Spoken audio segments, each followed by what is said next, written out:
Well, good afternoon from 1615 and welcome to our webinar today.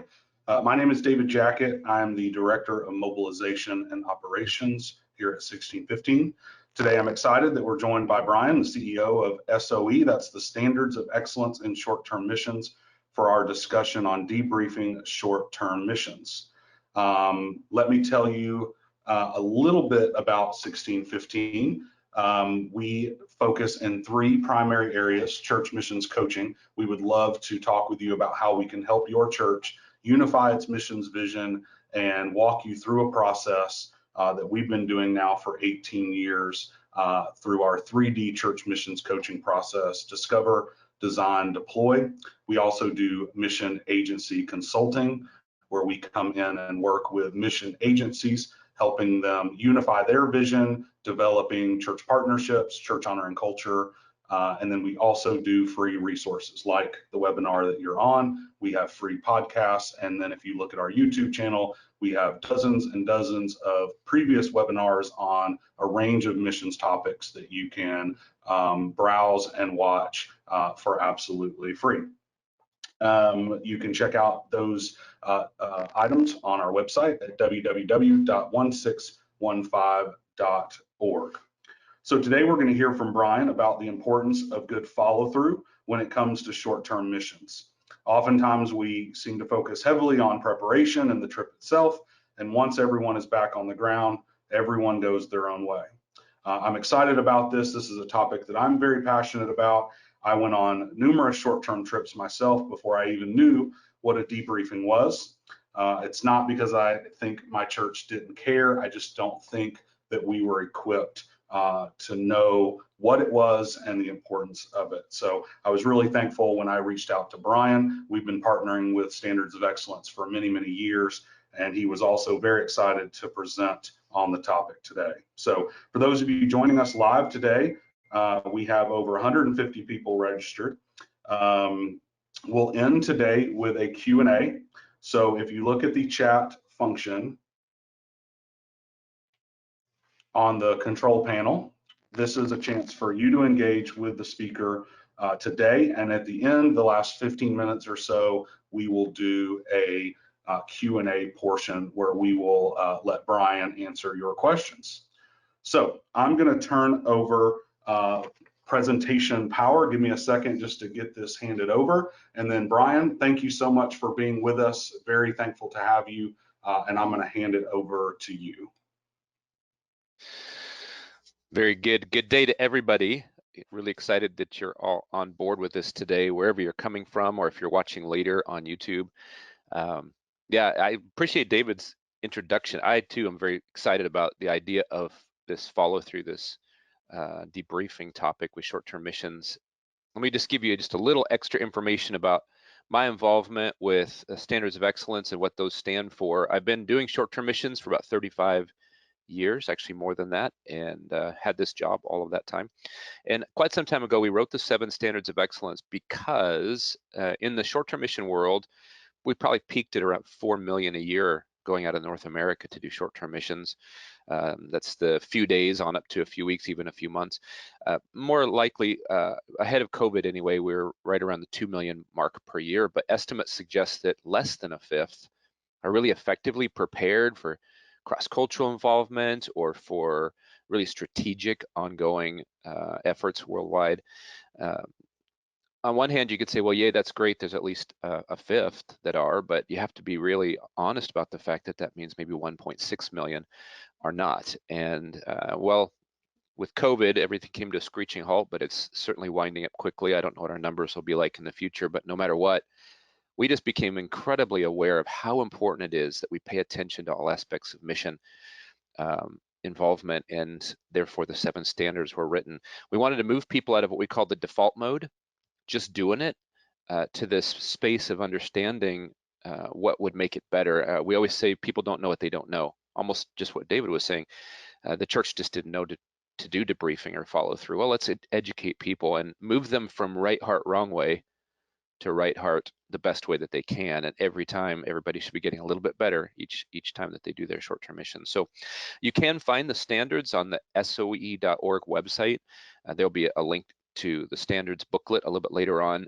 This is all available to you for free, but it's definitely comes out of just lots and lots of research and collaboration with missionaries, mission sending organizations, church leaders, team leaders, goers of short-term mission, you name it, really a broad spectrum of involvement in developing those. So they're freely available to you so you can be the best that you can be with your short-term missions. Now, I will say a reminder to all of you that are watching now, as you try to think, what notes do I take? Well, this will be published as a follow-up YouTube video available, and you can always get that in a few days when 1615 sends that out, and just scan ahead on your bar to get to the spaces you want for some of the notes that would come out of this. That way you're not trying to type or handwrite as I go, because I'm going to go really quickly through some things today. Here's my plan, because this is a big topic and it's something I'm very passionate about. I could teach a semester on it probably, but I'd like to give some philosophy or some of the why behind the what. That's going to be globally important to everyone listening today, but I also know that some of you might be even on board today because what you're trying to do is figure out what to do with your short-termers from this summer. So I'd rather spend some time toward the end on some practical tips that get you the best mileage out of today's webinar possible. So you'll experience a core principle, a practical but core principle to what I'll share in the beginning, understanding why we do it and planning ahead to do it effectively. But if you're in that boat where you didn't have a chance to plan ahead and you're already sitting there with short-termers you need to debrief, I'll get to something that'll be really helpful for you as well. I'll call it speed teaching here at the first part, because I'm going to really plow through quite a few conceptual things before I get to the more practical. So let's start here with, see if I can get control of the screen here.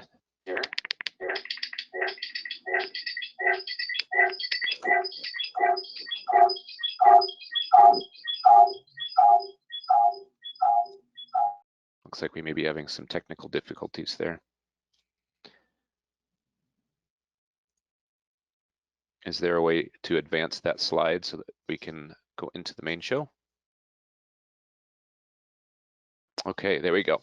So let's begin by thinking through, at least in the olden days, some of you who are considered perhaps old timers when it comes to missions might remember this. There were a lot of agencies especially who thought if we can just get a process at our agency for short-termers to come into our system, we'll be able to turn them all into long-termers. But I think I'm going to suggest today a really healthy and very biblical principle behind the goal of what short-term missions can do. Surveys would suggest that about 15% of all those who do a short term will go on to something a little bit longer. And out of that, maybe 85% will do something still longer. So what you see there is a progression of short termers, then becoming mid-termers and perhaps becoming long-termers. If that's the goal of short-term missions, as agencies may have suggested back in the day, we're not doing so well because not very many are making it. Just to give some numbers to it, out of 200 short-termers, maybe 30 of them will go on to something mid-term, and out of those, 25 of those might go long-term. So not a very big percentage of people go there. So what I want to suggest is that we want to look at a way to affect the majority short-termers. And some of you will resonate with this. You've had short-termers who have been with you and you don't want them to go again. They weren't best for the mission. We weren't best for them. You also know you've got people in your short-term mission that are, where they just end up out of reach. Their last name changes, their email changes. They don't go to your church anymore. They've left the university where they attended when they did the short-term. We just can't reach all of the people over time. But it's this group that we really want to invest in. We really want to say, hey, some of you are going to go on to midterm, long-term, we'll help you with that. But all of you who did short-term mission that we still have access to, our goal is to help you become a missional Christian. I'll share with you a brief definition of what I mean by missional here in just a minute. But obviously, if we can get everybody who does a short-term mission to be more effective in their Christian lifestyle, affecting neighbors, coworkers, that would be really a great goal. There is a book author, his name's actually Milfred, not Minfred. I'll go back here just a little bit. He actually wrote a book. It's called Shaped by God's Heart, and it is the passion and practice of missional churches. And I apologize, there is quite a delay on the screen, so I am trying to get back to the quote there, and David, if you're watching, there we go, you might be able to help me do that.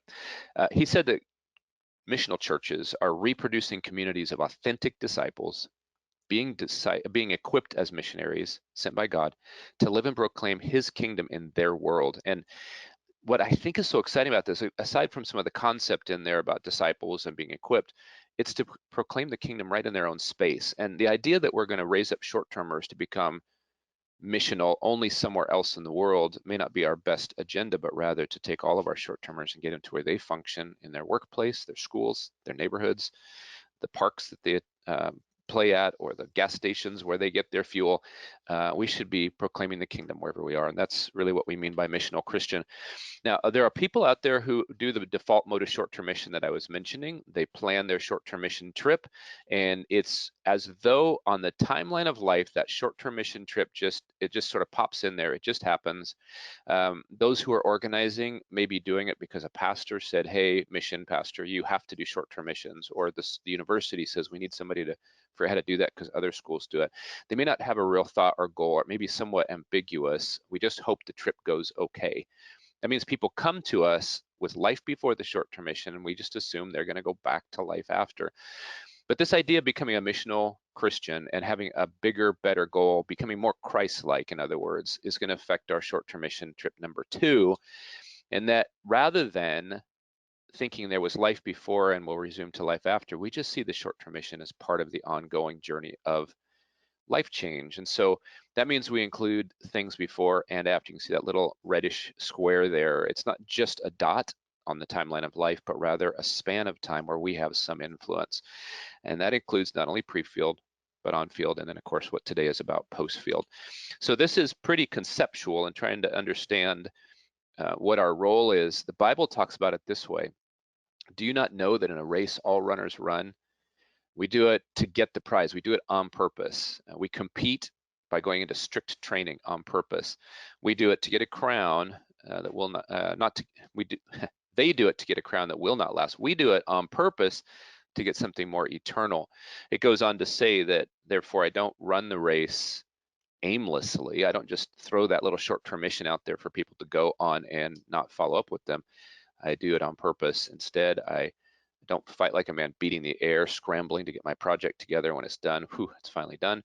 But rather, I do things on purpose. In this case, it even says, hey, I work so hard, I beat my body and make it my slave, to help make sure people are qualified, not disqualified in this great race. So that's some of the conceptual behind why. Now, this is one other interesting thing to think about when we look at the goal of short-term mission. I'm going to jump out to athletics for just a minute here.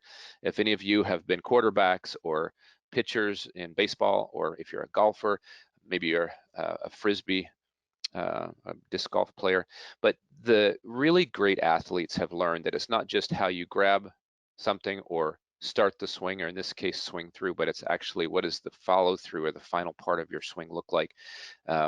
A lot of people in the sense of golf might just get their club out there and hit the ball, and when it slices to the left or hooks to the right or whichever that goes, they blame the wind. It's that the tee wasn't sitting up straight, or they just say, at least I hit the ball. And sometimes we do it like that with short-term missions. We just get the swing going and we hit it, and then when our people don't in the end land where we thought they would, in golf it's down the fairway and on the green. In missions, it's missional Christians who have great success stories. When they don't land there, we're like, well, at least we tried, or maybe it was just circumstances. But we actually have the ability to manage our follow through in the swing. We see people most often calling the pre-field season training and the ministry itself ministry, and the post-field part debriefing. I want to change from using the words training, ministry, and debriefing to saying pre-field, on-field, post-field. That means for the debriefing piece, it's not that one-time event that most people say they have, ethnic food, picture party, one follow-through get together. It's actually, with this post-field idea, something that is like that box I showed you on the timeline of life. It's quite a bit of stuff before, even more after, to help hold people together, get the most out of missions possible. So terms, when we talk about pre-field, there's a series of meetings, different activities, study, training, curriculum. We've gotten that better figured out over the last 20, 30 years. I do say a series of meetings, but this to me is important. I use a phrase a lot, quality only comes out of quantity. You can't say, well, we only have one meeting, but it's phenomenal.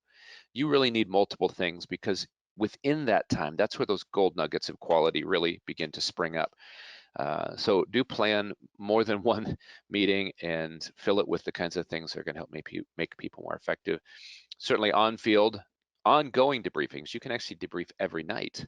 How did the day go? What did you feel like when you went through things? When so-and-so accepted Christ, what stood out to you in that? Also, you can provide study tools and help them pray every day. These are on-field things that matter. And post-field, debriefing and follow-through. We're going to build that out today in the remaining time we have together. Rather than just debriefing, we want to actually do more concerted efforts, ongoing, thoughtful. And I think this is actually the key to long-term impact, or in the case of a golf swing, getting that ball actually on the green and not somewhere off in the woods and wondering why it didn't go where we thought it would go. So let's move on to one more really key tool, and I will tell you how to find this because I think it's really a powerful tool at your fingertips. Some time ago, Maximum Impact Short-Term Mission was a book published with a grid in it, the MISTM grid, and it focuses on the process trilogy. That's the pre, on, and post that I was just talking about.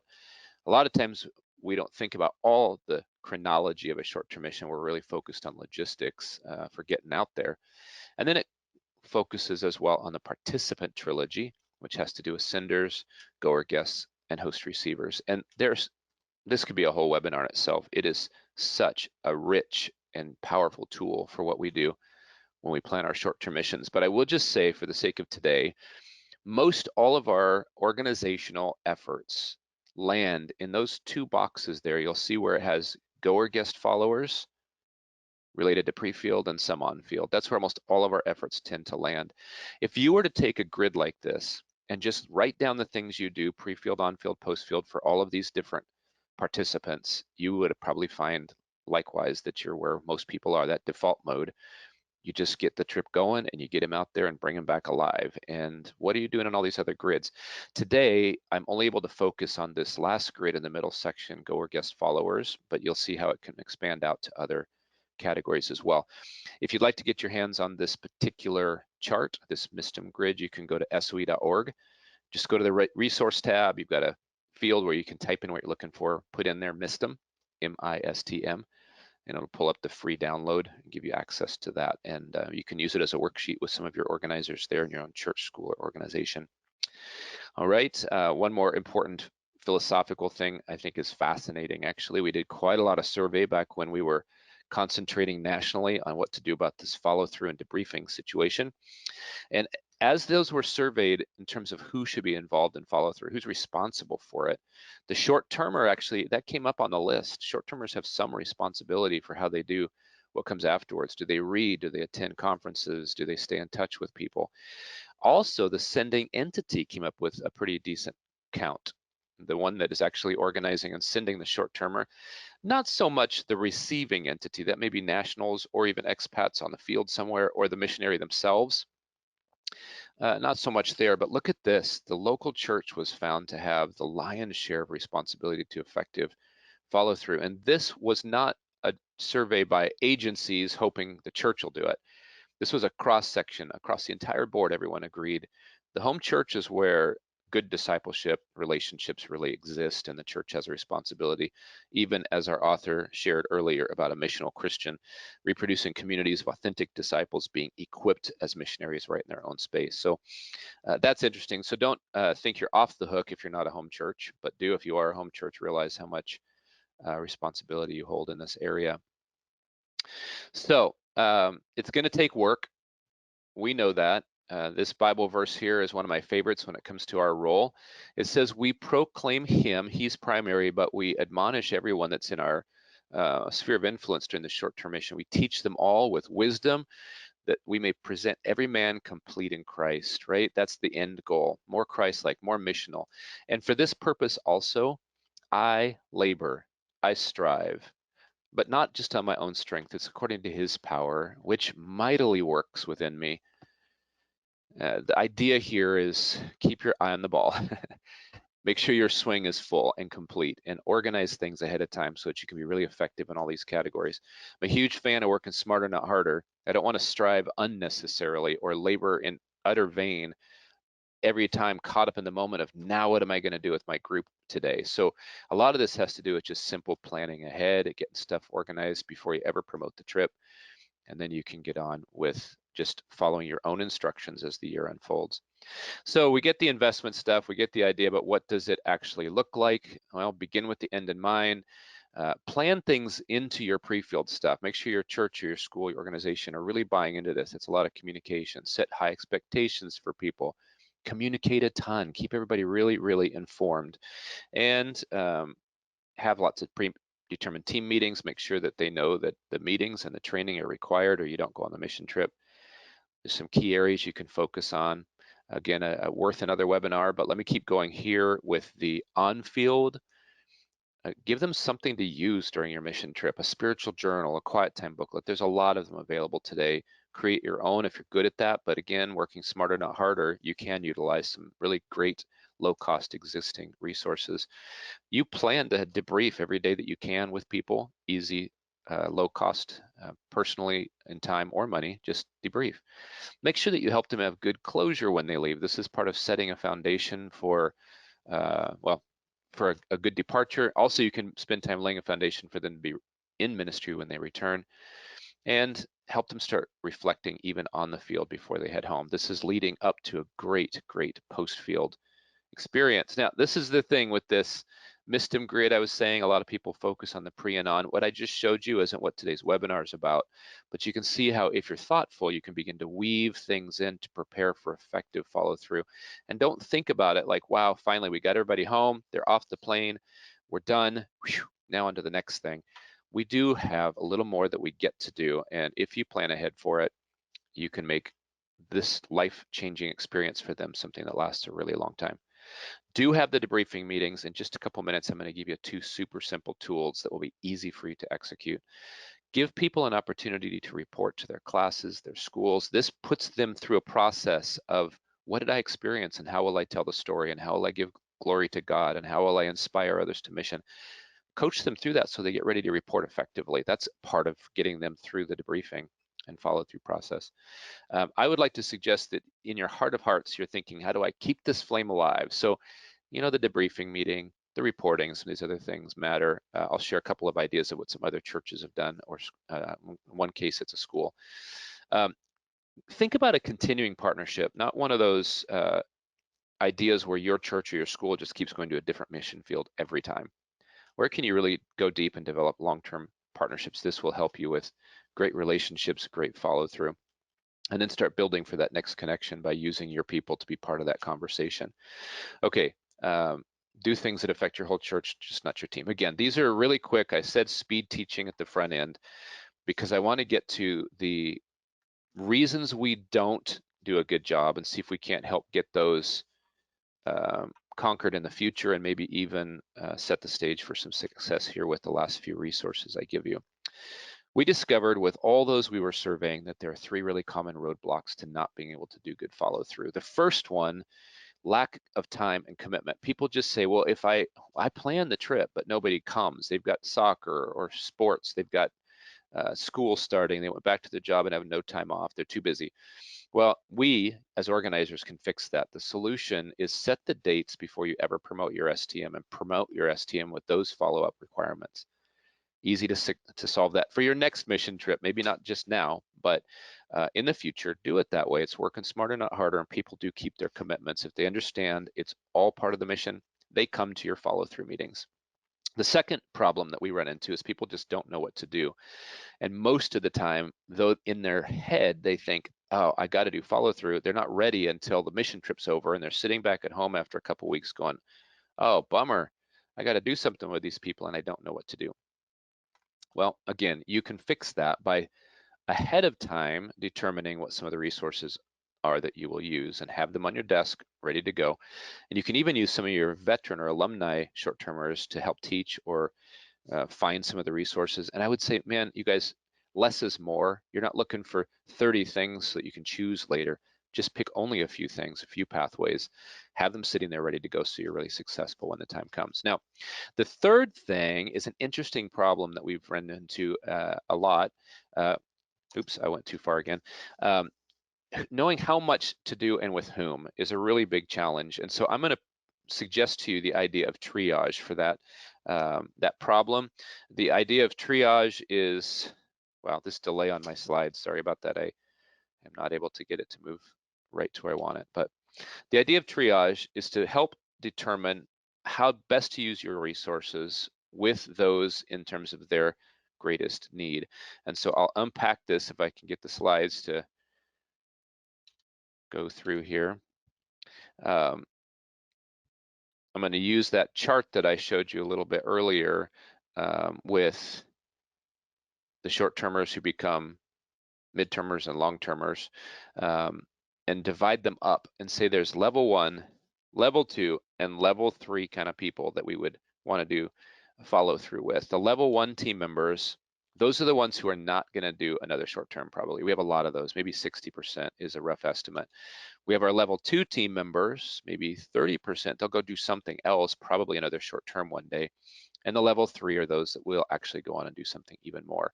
So we don't need to plan for every single short-termer, all kinds of customized care. In fact, if you're sending out a lot of people and you do it year after year, you see the numbers adding up and go, how can I do follow through with everybody? Let me show you a tip on this one. Level 1 team members, out of those 20 that we used as an example, only 12 are, they're never going to go again.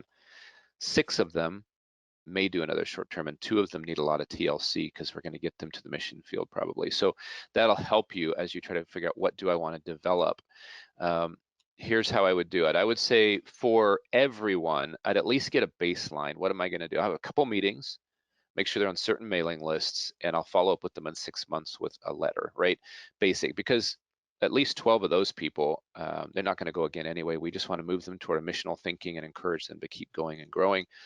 But then I'll add another level in here. I'm going to add in there as well a little bit more detail, a couple extra things for those 8 and others. Let them lead teams next year. Put them on my missions committee, give them a book to read or a video to watch, make some recommendations there. And then for those 2 or those few, I'm going to make sure they get to Urbana or another conference in the region that I can take them to. So now I'm really only giving customized care to a handful. If you're only sending 20 short-termers, that's good news because it's only 2 that you may spend a lot of time with. If you're sending hundreds, you may need help with your 30 or 40 people who are needing some better care. But you get the idea. Less is more. Get a few things on your desk so you're ready to rock and roll when the time comes. Something for everybody and a few specialized things to help move those higher level people through to the next level. Now, I'm going to share with you a few slides here. I like to say knowledge is power. So if we can give you information so you're smarter, people are going to think you're amazing. You can pick any topics out of these 2 long lists here. We found out that with a lot of people with a lot of short-termers, they face some issues at home because of these pitfalls. There's 7 of them that came out, and these are the order that they show up. People come back too me-centered. It's all about me. I got to tell you about my life change and why you should do what I did and why I know so much. Kind of a self-righteous attitude. I'm more spiritual. I get a culture. Been there, done that. They also, this is a strange one, but even if they're biblical principles applied during the mission trip, people have been trying to live that way. When they get home, they're like, oh, I don't have to do that anymore. Even though it's biblical, they're just glad to be off the hook. They talk too much about their trip. They get depressed when they get home, deal with reverse culture shock. And some of them have unresolved conflict with others on their team, and they're just glad the trip's over so they don't have to deal with it. Well, these are things you actually might isolate and teach on if you do have some follow-up meetings. Here are 10 other things that came up in our surveys, the top 10 things people face when they get home. And I'll just quickly scroll through those. Again, these become really great topics. If one of them fits well with you or you see your team members are dealing with these things, then choose one of those. It'll make you seem really smart. These are, again, in order through surveys. Now, let me get to a few practical tips at the end. And as we wrap up our time here, there was a very large church that used an acrostic for their material, and they divided up over several meetings. They wanted to teach their short-termers, they were all ages, to be a light after their short-term mission. So live differently. They built their curriculum around this. Invest in the mission field, give generously, guard your minds, hide God's word in your heart, and take risks. Let's be more now than we used to be. So nice little easy tool. They prepared that ahead of time.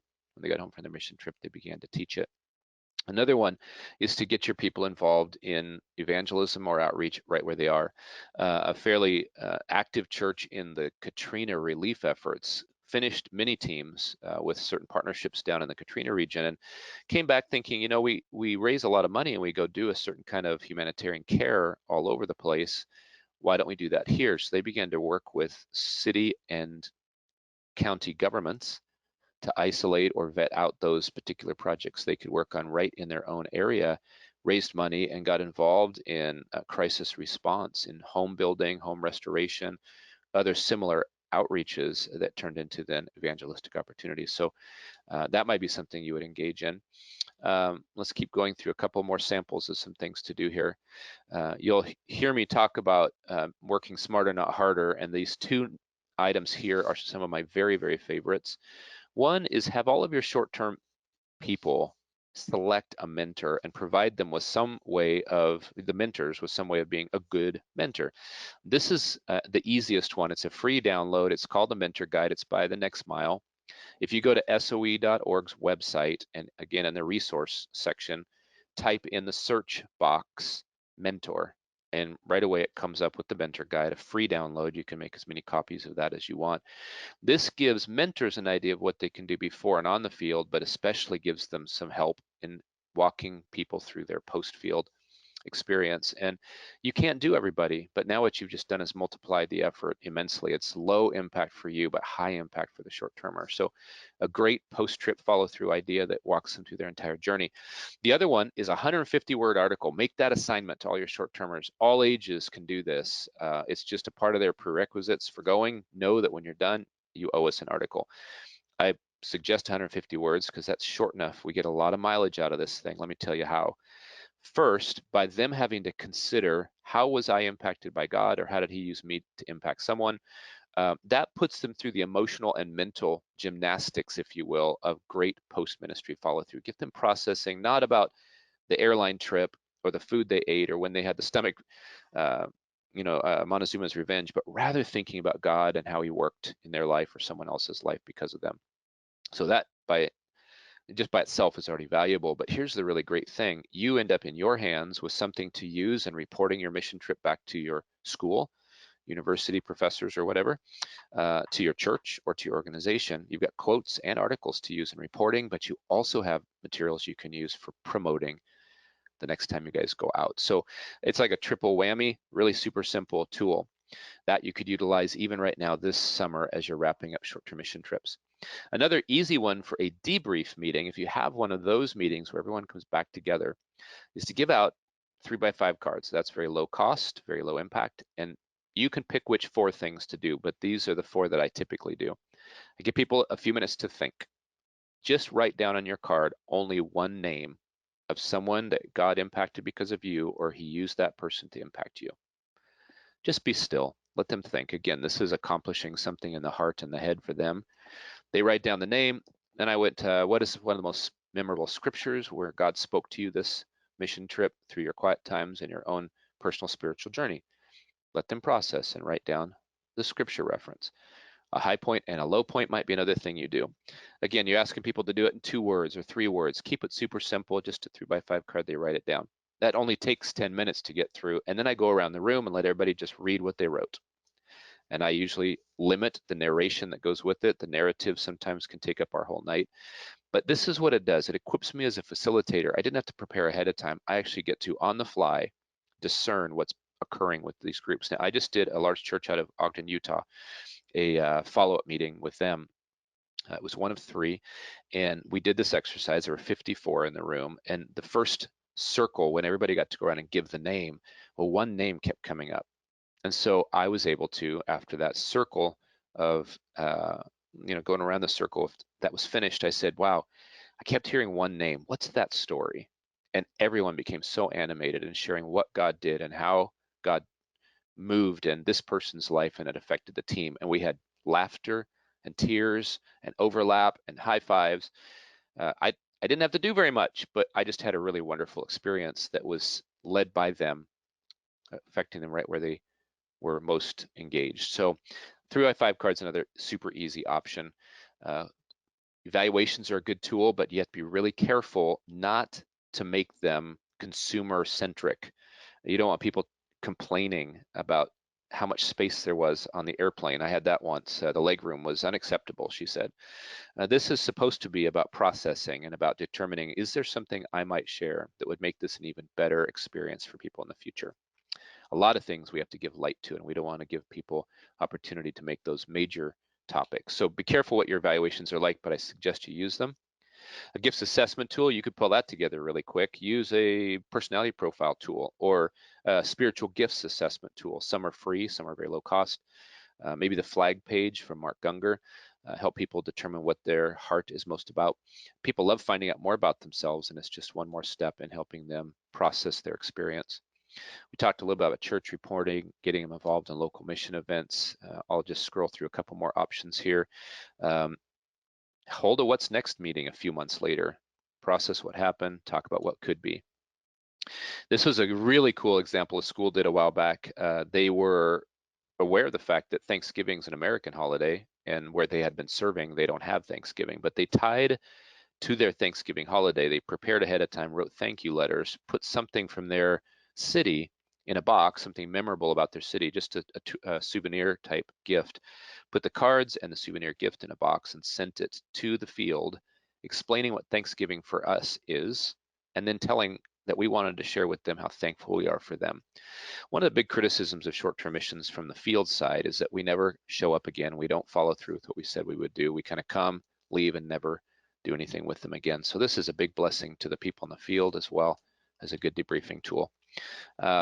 There's some other things. Creative Memories album, a 6-month report to donors, invite international guests in. You can come up with other things as well, but plan ahead. Less is more. Fewer things is better than more. And in this last minute or so before we turn it over to Q&A, I want to close with this. You're not supposed to take everything I just said and say, wow, now I can do a complete package, I'll be perfect, but rather know that you just need to do a little more and a little better than you did before. Don't be a perfectionist. Maybe, David, you can help get it back to the correct slide here. I've only tapped twice, but it's moving around. The verses that I want to share with you have to do with this. I don't think God is expecting the very best, but rather just your best. I know there were a couple people who gave the best. It was like perfection, right? And so I know Jesus was one of those, and someone was taken to heaven in a fiery chariot. But the rest of us, we get to just plod through life doing the best we can. And when we know something, we need to give it our best, and in faith, trust that God will use it as it is. So I will do what I do as working for the Lord, not because this webinar said to do it, or my pastor, or my professor, or my boss at the organization said. I want to just do it for the Lord. Now, I may be called to it by a supervisor, but my heart should be working for the Lord Jesus Christ in what I do. And this is my favorite verse. Such confidence we have through Christ toward God, not that we're adequate in ourselves to consider anything as coming from ourselves, but our adequacy comes from God. Lord, help us to take what we know and what you've shown us and apply it just enough to impact lives the way you want it to be impacted, and leave it in your hands. That's how we need to live. So there is a set of 7 standards and all their key quality indicators available in a booklet. They touch on some of these things. There are other resources on the SOE website. If you use this QR code that you see on the screen right now, it'll take you right to the 7 standards booklet, and you can actually download that and even print it out if you'd like. It's a boatload of information to help you be better at all of your short-term mission efforts, but also to allow you to go deeper on the follow-through side of things. So that is a fire hose type presentation, speed teaching on concept philosophy, and hopefully to a few tips that might be really practical for you even in the weeks and months ahead. And I do hope that this will affect your longer term planning as well in the future if you stay involved in organizing short-term missions. So I will allow now for David to host a short Q&A time with either questions you've sent in already or things that may come up in the next few minutes. Yeah, thank you so much, Brian. That was really great. I know, like I said, I personally am really passionate about short term. I love just the practical tips, ways to help people process. I think that's such a big part of the follow through is just that we kind of snatch them from their cubicle, we put them on a plane, we put them in a place where they don't know the language. A lot of people are seeing poverty for the first time. They're seeing all these different, they're maybe being in an orphanage for the first time. They're just overwhelmed with new experience. And then they're back in their cubicle by Monday. And if they don't have time to process that, it can breed a lot of anger and frustration and resentment, or a lot, like you said, a lot of me complex and things like that. And so I think those things are really good. I know in my previous life, I was a firefighter, and we took a team of firefighters down to Guatemala. And one of the things that I really wanted to do was to get the guys to open up. And that's not always the easiest thing to do with guys in general, but also firemen are not known for being emotionally expressive. But what we did is we started a blog before we went. And I told the guy, I split up each day and had a different guy write a blog entry for each day. It was a great way to inform our families what we were doing and the church, but it was a great way, like you said, for the guys to really not just write about, oh, this is something I experienced, but really to talk about the interactions they had with people. Again, we were doing a firefighter trip, so we were fighting fires and we were extricating people from cars during car wrecks and stuff, but it was a really great exercise. So I love that that was something that has been useful in other areas. So folks, this is your chance to really enter in. And so we want to let you ask the questions that you have. I know there's a bunch that are coming in. So I'm going to just ask some of these. Brian, at the very beginning, you relayed some statistics about short-term mission trip, people going and when they go again and stuff like that. Daniel asked, where do those statistics come from? And when was that measurement taken? Most of those came from all the survey work we were doing in the writing of the standards, which were at the end of 1999 and through about 2004. So they're older statistics, and then those were compiled through different agencies. We don't have those in one book. MISTIM Grid, sorry, the MISTIM book is the closest thing we have to a historical view of short-term mission with a lot of data in there, and some of this is there. Maximum Impact Short-Term Mission is the book. I'll say the book is far more academic than even the MISTIM Grid. So if you are someone who loves to study and read, that's a very big encyclopedia style book that has some of this data in. It is older. We began working with Barna. We do have a new survey that's done. We'll be talking about that at the Missio Nexus conference coming in September. But we're finding that with them, we're going to be able to do some new and fresh and more robust research. Post-COVID is especially going to be really helpful. Awesome. Yeah, and two things I'll mention since you mentioned it there. If you're not registered for the Missio Nexus conference, I highly recommend it. It has traditionally been for agency and organizational leaders, but this year, for the first time, they are having a track purely for church mission leaders. So if you're a church pastor, mission pastor, and you're interested in learning more about things like this, they cover really just, there's so many, you really have to map out your time there because there's so many offerings, but I highly recommend it. You can register for that missionexus.org. So yeah, thank you for sharing that. Someone asked, how does healthy continuing the partnership contrast with unhealthy paternalism? There's a fastball for you. That's a webinar in itself, isn't it? Issues of dependency. Coming in 2023. Yeah. So one thing I would say, and many of you, if you're involved in cross-cultural interactions or ministry, realize this: about 2/3 of the world, they're highly relational, and they'll oftentimes tell you what they think you want to know instead of sticking to the real facts. So this is an ongoing challenge, and it is going to be different in various cultures and depending on the strength and transparency of a relationship.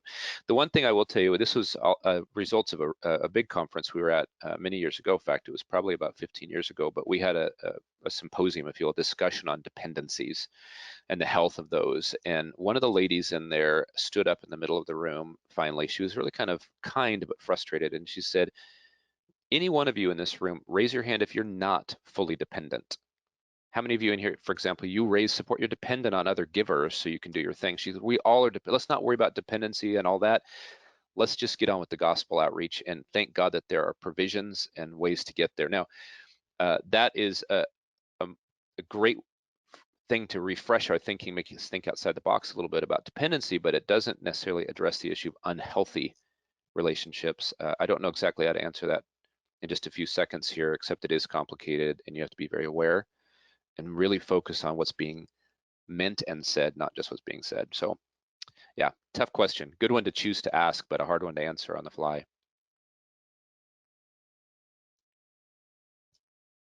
Muted myself there. Hey, Sam. Sam asks, what are the TNM 20-mile markers? It was a bullet point there on one of the slides.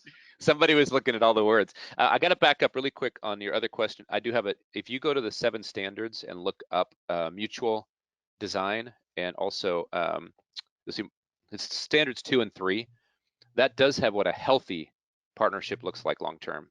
I should make sure I say that. I was thinking more about how not to have an unhealthy one, but look at that one for the upside of how you can have a healthy partnership, standards 2 and 3 in particular.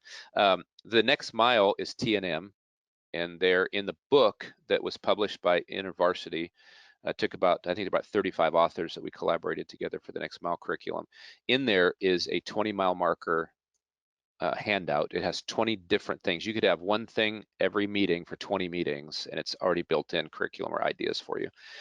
You can get that through the Next Mile book if you want to get there. I also can send that to someone if they email me directly, or through David to just send you the handout so you don't have to try to find the book. No, that's good. Thank you so much. Let's see. Brian asks, how much time, excuse me, how much time between on-field and first post-field meeting is optimal? What's too soon? What's too long? Yeah, that's a good question. People ask that about training, how frequently and how soon do you start, and about debriefing or follow through, when do you start. I personally have my first meeting scheduled really quite quickly afterwards, if everyone's coming back together especially, and then spread those out over weeks, maybe one a week for 4 weeks, or maybe one every other week for 2 months, but one at least as soon as possible, because I think that's when you capture people in the throes of what they're going to experience when they get home, and with the freshest memories. And I give them the heart of why we're going to keep meeting for a little while longer, so that they understand the why. They own it better. Yeah, that's good. That really leads well into our next question. Marilyn asked, as much as we've tried to schedule pre-field and post-field team meetings announced at the first team meeting, we generally have low attendance and interest. Any suggestions on how to encourage this aspect of debrief? Okay, that's a really good question, and you're not going to like my answer. Basically, that keeps happening there because you let it happen. The first year that you don't tolerate it, no one will ever miss him again. You set the bar high, and it is the expectation, and you don't fudge on it. If you let people not attend, then they'll keep coming on your mission trips and not attend. So that's a hard one to actually, and there may be more circumstances for you than I get, but typically when I'm coaching groups, I find that's just what it is. They just keep going and putting up with it, and people know. It's like when you tell your kids something to do, and after 3 or 4 times, then you say, if you don't do it, I'm going to count to 3, or, well, they learn. It takes 5 before you actually get up and make them do it. So teach them on 1, and for the rest of their lives, hopefully they'll be on time. So anyway, good question. Sorry if that's a hard answer, but Yeah, and I was a team leader. After my first trip, I became the country leader for Guatemala for our church. And so not only was I leading a church about every 6 to 8 months, I was also vetting all the team members. And so as a team leader, that was just the expectation. When we sat down with people, they had to fill out an application to go on the trip. And we sat down with them and interviewed. We honestly were turning down hundreds of people a year to go on short-term missions at this point, and rightfully so. There were just so many people, but we set that standard. We said we have 6 to 7 pre-field meetings, and that covers these topics, and then we have 3 to 4 post-trip meetings, and it covers to this. Can you commit to that span? And most people will, you can see it in their eyes. They're like, oh my gosh, I just want to go paint a wall in Mexico for 10 days. You know, like that's kind of their level. So I think if you, from a former person, you know, if you just set that standard from the beginning, and like you said, Brian, you have to follow through. And And then if, hey, we're gonna, if you want to come back, we need to talk about that because last year you didn't follow through with the commitment that we asked for. What's different now? So let So me add hopefully that's helpful. a little heart to this so it doesn't just come across as a legalistic answer to your question. You do have to figure out what the threshold is for what people can do and the context that you're in, for one thing. But I really prayerfully pursue the short-term mission and ask people to do the same thing, that God will bring in the right people, and in obedience they'll be there. So we pray through this and we ask them to pray through it. And so it's not just to say, hey, I set the guidelines and there's 30 meetings, and if you can't make it, then you're out.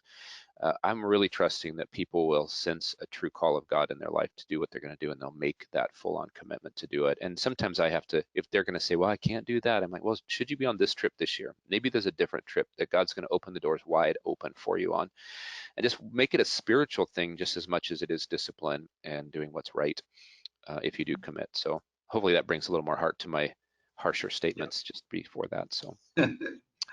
Yeah, and you said this well too. I tend to be very black and white, but yeah, you said the why. That's so important.